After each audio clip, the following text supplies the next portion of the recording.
Portugal's president recently signed a measure to decriminalize assisted suicide. President Marcelo Rebelo de Sousa signed the measure after lawmakers overrode all 4 of his attempts to veto it.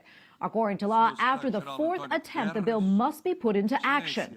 Portugal is the 6th European Union country to allow assisted suicide.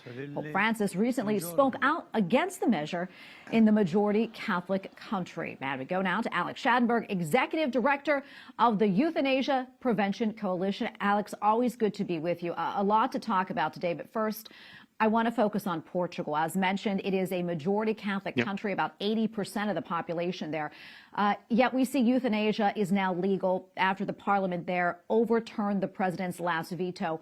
What do you think is happening here, and why this huge push for assisted suicide? Well, Portugal is a country that has really changed in the last few years because it, in the last 2 elections, has elected quite how would you say, left-wing governments.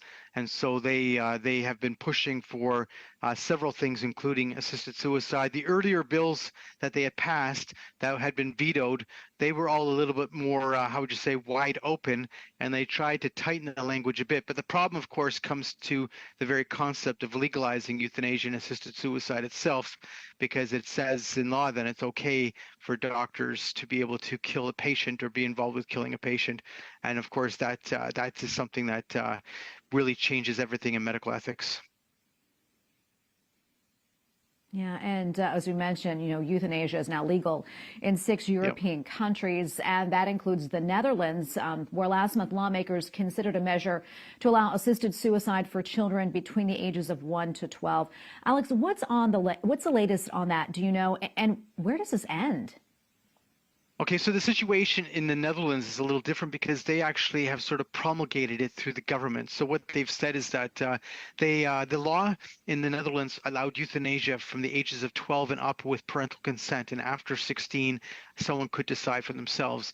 But they also had this other sort of rule that they had agreed to, which was called the Groningen Protocol, which allowed for the euthanasia of newborns. So what the government in fact did is they said, we're extending that Groningen Protocol to age 12.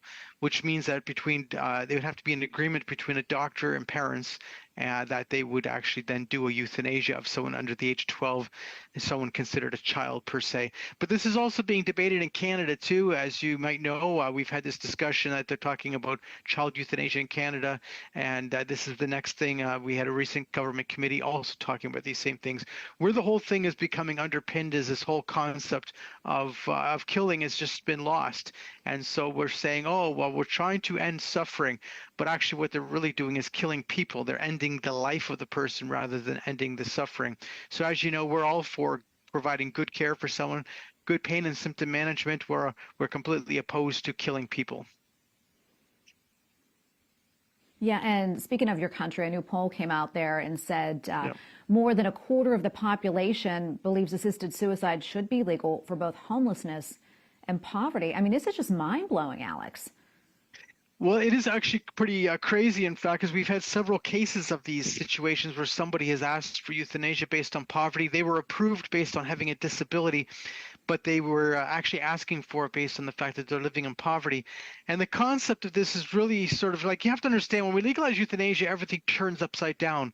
And, we could have a whole show on this very concept, what happens in this whole mindset that now it's okay for doctors, or in Canada, nurses also can kill people, because then the question becomes, well, under what circumstances? But in Canada, we really don't have any circumstances left. It says you have to have unremittent suffering and you have to have an irremediable medical condition. Well, what does it mean to have an irremediable medical condition? It means having a disability or having some chronic condition, etc. And we're seeing massive numbers of deaths, huge increases in the number of deaths, and huge reasons for increases for these deaths. So this is very concerning. Now, going back to that beginning about Portugal, I think it's important to note again, and you said in your headline that it was vetoed, it was stopped 4 times.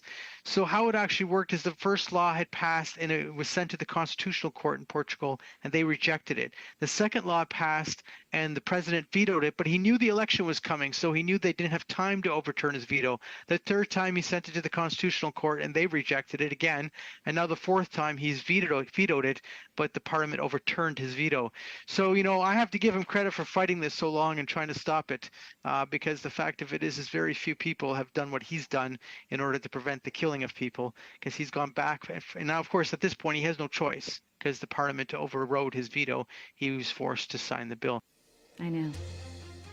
Well, Alex, so much more we can talk about, and thank you so much for coming on. We'll have to have you back on. It's a shame all this is happening, but we're so glad that you're, advocating for life. So thank you so much, Alex, and we'll talk to you again soon. Well, thank you so much for having me on.